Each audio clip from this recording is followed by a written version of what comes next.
From Tiffin University. Today I have my student Anaya with me. Actually, we meet in Columbus. Yes, Columbus. Very special. We both from Columbus, and we have school in Tiffin. Yes, and then we drive. She just take advantage. Today we should meet here for her exam. Yeah. Yes. So then after exam, I said, let's do interview. Yes. Okay, you introduce yourself, Anaya. I am Anaya. I am from Columbus. I absolutely love Dr. Law. You are an amazing professor. You make the experience absolutely fantastic. I am really happy that we met. Tiffin's been amazing, and I'm actually kind of sad to leave. I know. It's been like a really fast journey, but it was great. Yeah.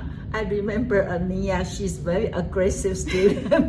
When we in the statistics class, she really want to understand everything. So if she feel I speak too fast, she doesn't mind to say, stop.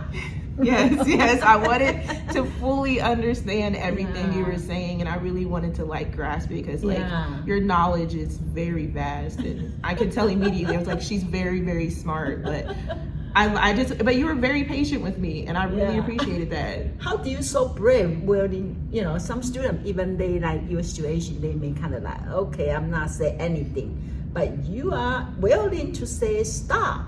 What give you that energy? My mom. We are the same person. Okay. She is the same way. Yeah. She likes to learn. Yeah. And if she doesn't understand something, she's willing to go the extra mile. Yeah. So growing up with her is how I got that. I got that straight from her. She was telling us, never be afraid to ask questions, because when you ask questions, people know you're listening. Yeah. So, and also, when she stopped me, actually it's helping other students. Yes. Because then I will explain one more time, and other students actually they may be original, just like Anaya, in the same shoes, don't understand. Yeah. And then, but because she is the one. Yeah, a lot of people would say after class, thanks for asking that question, because I had that question too. And I'm like, this is new to us. We're learning, and you're so smart. You move so fast. My brain takes a little time to catch up. So I'm like, hey, slow down. Sometimes teacher, when they teach you what, they believe everybody knows this. It's no big deal. And then not aware student, they are as a beginner. Yes, learning. And stats is very hard. So I always feel teaching is two-way direction. Mm-hmm. Two-way street. So we helping each other. Yes. Right. Yes. Okay, so give us a little bit background. You are from OSU. Yes. And then you go to Tiffin to get forensic psychology. How this journey looks like? What's your major when you're undergraduate, and then how do you decide to go to Tiffin for forensic psychology? So my bachelor's is in psychology, mental health. Okay. So they're very closely related. I didn't know forensic psychology was really a subculture of psychology. Yeah. Until the pandemic. When the pandemic started, I started reading a lot of forensics books. Okay. And then I was like, this is really interesting. I wonder if we have it in Ohio. Yeah. And then I started looking things up, and I found Tiffin. Oh. That's how that happened. I just, thank you, Dr. Victor. Yeah. She brought it here to Ohio. It was the only school in Ohio that had it. And I was just like, okay, now I have to go, and I have to do that because I'm intrigued. Yeah. It's just a little bit story. Our vice president, the one who hired her, told me when he interviewed, is Dr. John Miller. He said when he interviewed Dr. Victor said, I want to come to this school to offer forensic psychology. Mm-hmm. And Dr. Miller kind of like, I don't really know what forensic psychology, but you sound so interesting. And if you know what to do it, go ahead, do it. And I thank her for that. Yeah, so by the administrator willing to open-minded, the faculty offer something, they are very, confident and have patience, then grow the big tree. Yes.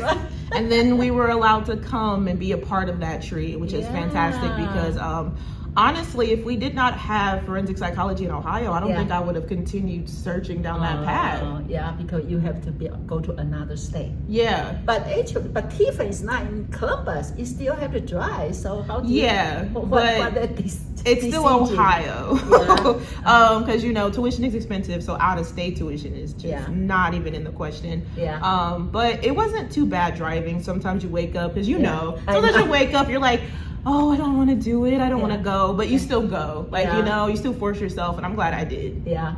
Yeah, so sometimes I told her, see you on the way. Yeah, like we're going to pass each other. Because even looks like never happened because she had to go to school very early. Yes. Our class start at 9 o'clock and finish at 6:40. Yes. So you probably would already be home by the time I'm on the road. Yeah. But then the time last year when we statistics, actually we are in the same schedule. Yes. Yeah, that 9 a.m. class, that was a tough one to take at 9 a.m. Oh my goodness. That's another thing. I remember the first thing you asked me was like, tell me something about yourself. And I was like, I am not a morning person. Yeah. And that's why in the morning I was like, you have to slow down. I'm not awake yet. Yeah.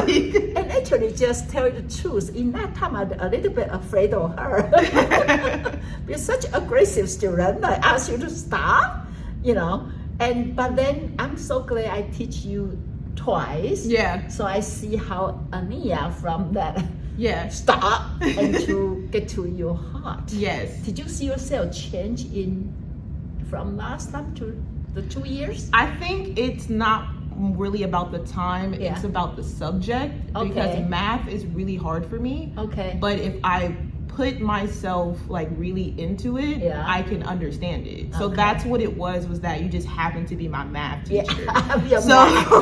So like with our forensics counseling class, I didn't have to stop you because I understand that and it's easier and it's something that I'm interested in and I can really grasp it. Statistics is hard. So that's why I had to stop you, because I'm like, if I don't, I'm not going to pass this class. So it was more about the subject. Yeah. That's why I want to teach two totally different subjects. Yes. So I can see students in different sides. Yes. And then good thing we start with the boring stuff. The hard stuff first. And so actually, because of that, I think the good thing is because students pay attention, because they feel statistics are hard, so they have to pay attention. Yes. So we made a connection, even not heart to heart. Yeah. But at least we make connection. And then when we get to counseling, they kind of like, okay, I already know each other now. What? Yeah. What is your heart? What's inside? Yeah. I think stats is a hard class to really get to know a student just because they're so in tune with and the everybody's material. so like stressed. Yes. They just want to finish the class. Yes, I just wanted to finish that class so bad. I was just like, if I can just pass this stats class, I can pass anything. Yeah. So, and now you are past everything. Yeah. And that's another reason why like I was so assertive in that class, because I'm like, this is going to be the biggest challenge out of the whole program with stats. Yeah. So it's like I have to take this like head on. Yeah. Okay. So then when we in the class we talk about all the counseling theories. Yeah. What theory you think will touch your heart more and why?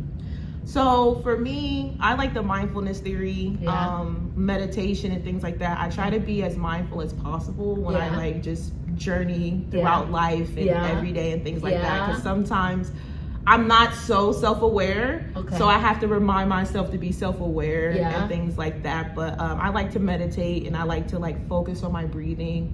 Box breathing is very helpful, things like that. So I think that one connects the most with me. Wow. Yeah. And before our interview, you just told me when you stop, you see every car have their own. Can you share a little bit about that? That kind of mindfulness. It is mindfulness, as well as in my as well. Sometimes, even when I'm not driving, I'm just walking down the street, or when I am driving, I'm just aware that every single person has their own story, their own challenges, their own difficulties that they're going through. So sometimes it helps me get out of my head as well. Yeah. When I'm like, oh, I got to take Dr. Law's exam. It's going to be so hard. So sometimes when I'm overwhelmed and I'm just like, you know what? Every single person has their own journey and their own challenges. So at least I'm not in it alone. Yeah. So mindfulness not only for helping you to aware who you are, where you are, also where they are, who they are. Yes. So we become more curious about what happened every day. Yes. And even today is kind of extra work for me to come here to meet her, but then I just feel, hey, that's a chance. Yeah, and it's really great to be mindful of others as well. I think, especially since the pandemic, people aren't as mindful as others. People have been like rushing and frustrated, so I try to be mindful of others. Yeah, and I know when you are as a student, you also work. Yes. Right, so can you give us a little bit idea where you work and what you guys do there? So I work with the foster care system. I am a coordinator, a mental health specialist, and I basically collect data.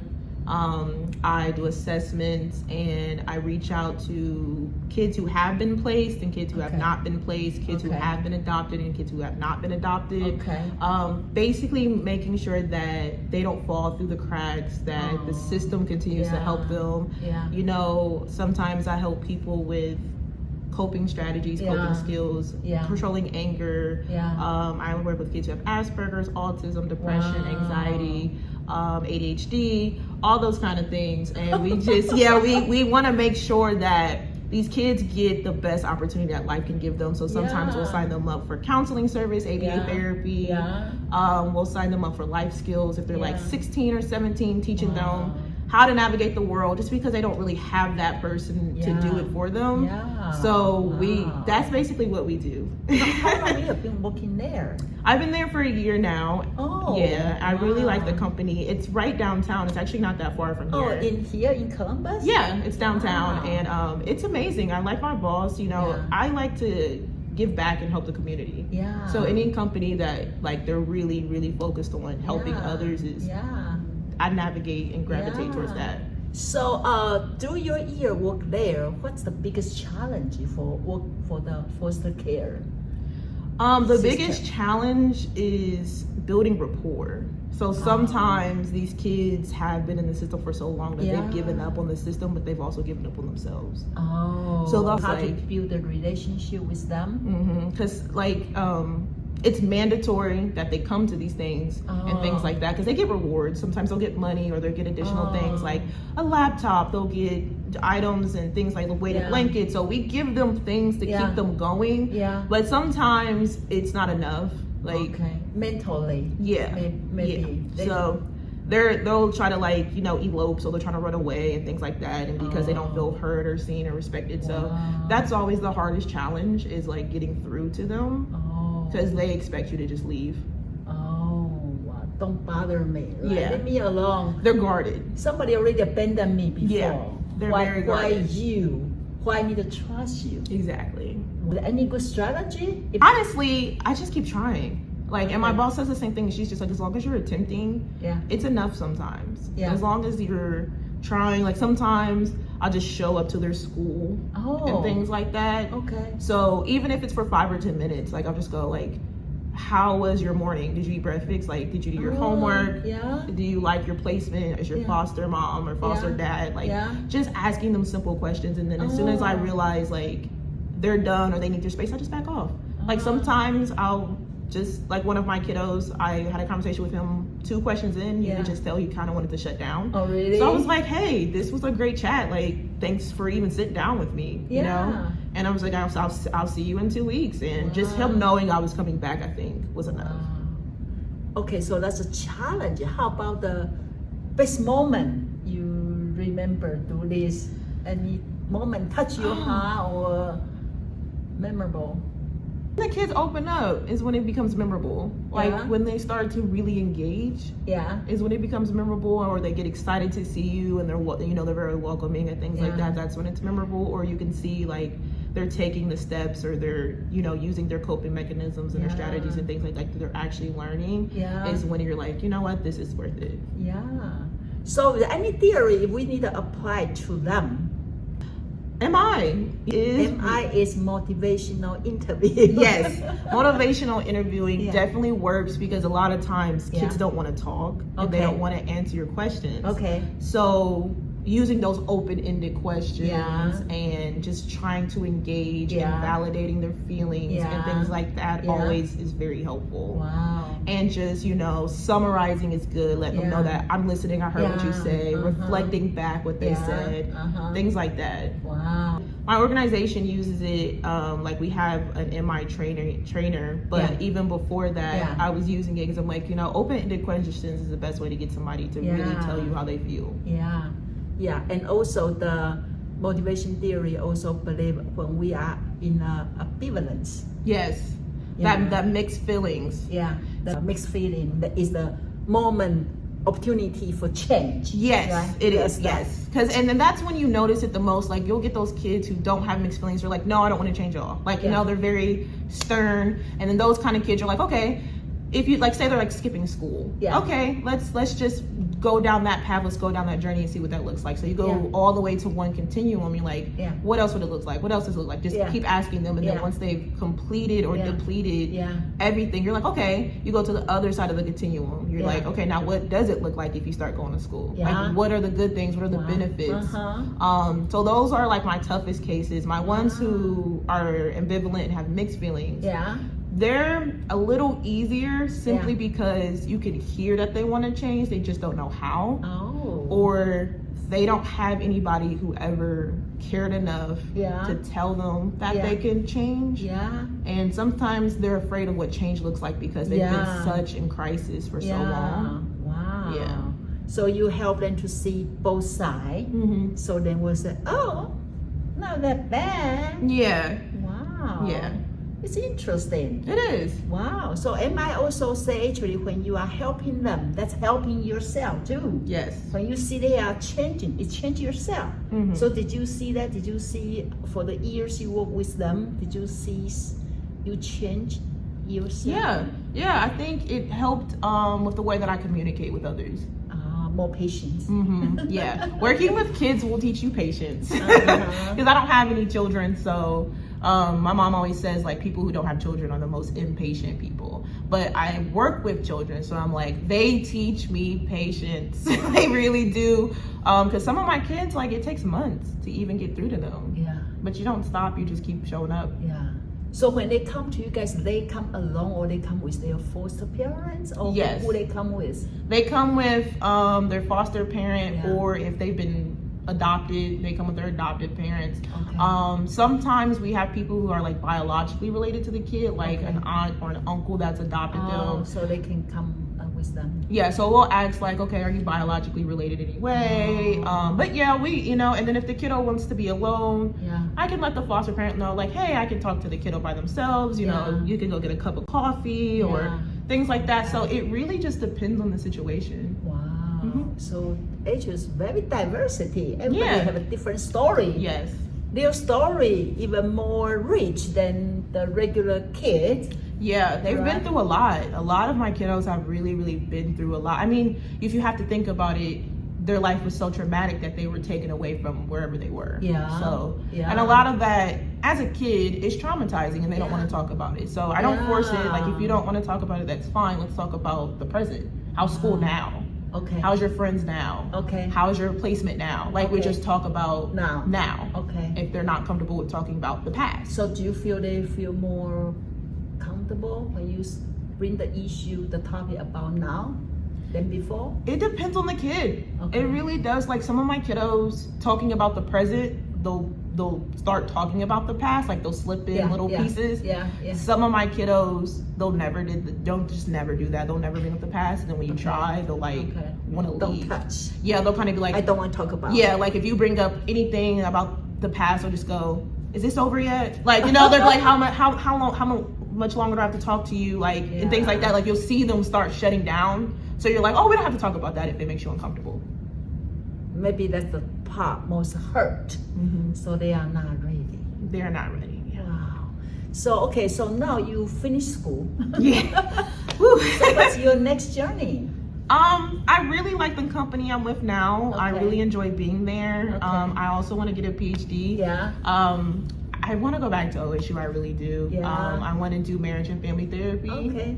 I just have to figure out what exactly do I want to do with the forensics part. Like I kind of want to get into the legal system somehow, work in the courts, but I want to always continue to help children who have been victims of some way. Okay. So that is my goal. Yeah. Well, as long as you have the heart to helping people. Yeah. That everybody, doesn't matter where they are, when they have you, they'll be say, "Oh, we are so fortunate to have Anaya." Right? Yeah. Well, that's the hope and the things like that. But honestly, it's of self-fulfillment. Yeah. Wow. So if you make a movie yourself, Anaya is a movie. What is the title for that movie? Continuously learning.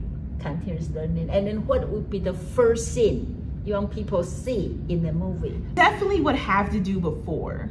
Because my childhood experiences is what led me here. Yeah. Yeah. So like we talked before about my childhood experience. So like that kind of trauma and things like that is what led me here. Because I kind of was like, I want to help kids who went through the things that I went through. Wow. Wow. So you kind of have to start at the beginning to fully understand. So the first thing will be Anaya as a what? 3 years old, 4 years old? Yeah, right about there. Yeah, that's pretty accurate. Yeah. And is Anaya crying or playing in the movie? She does it all. She does it all. You know, I was a very happy kid, but my mom is very self-aware and she's very in tune to her emotions. So she really taught us to be in tune with our emotions. So I think it would be a very colorful scene.